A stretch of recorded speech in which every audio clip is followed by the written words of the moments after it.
Greetings, beloved. Here's your mystical minute for June 8th, 2020, brought to you by thecrucial.org. What you're being offered has strings attached. Okay.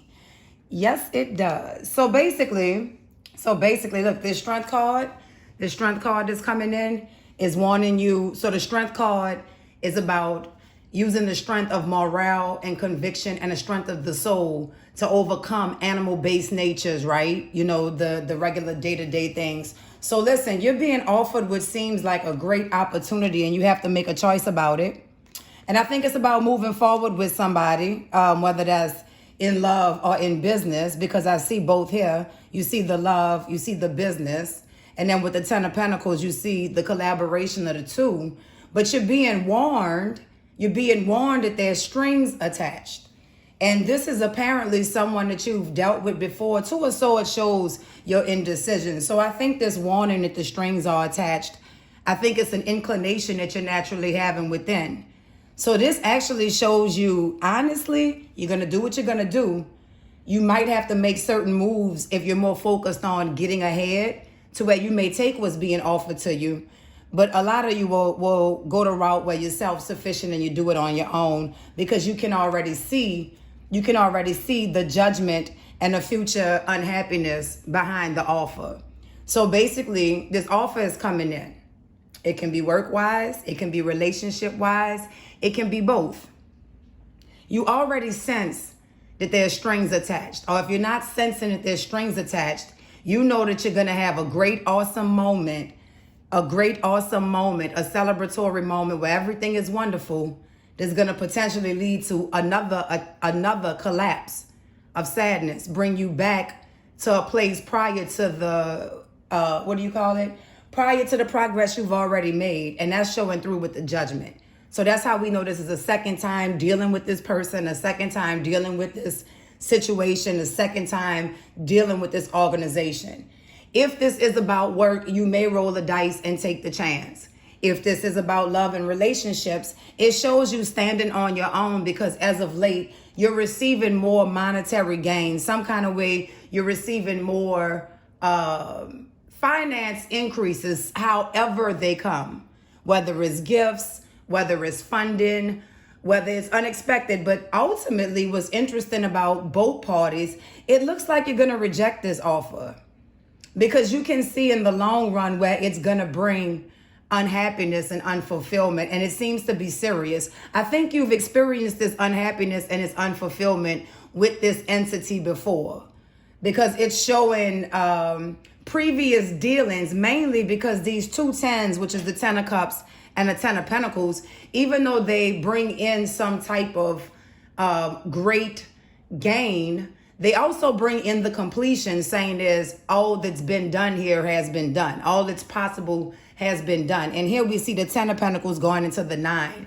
And we know the Nine of Pentacles is standing on your own, having everything that you need, doing it wonderfully. So across the board in the middle, we have Nine of Pentacles, the Judgment card, and the Eight of Pentacles. In another way, that's saying, if you just keep at what you're doing, if you keep working at what you're trying to achieve, regardless to what the external circumstances look like, you can achieve the victory. Because when we swerve it into this celebratory Four of Wands, the Four of Wands is not always soulmate marriage. It's other meanings to it, especially with what it's falling next to. It swerves into this celebratory moment and separates you from the burdens of sorrow and loss.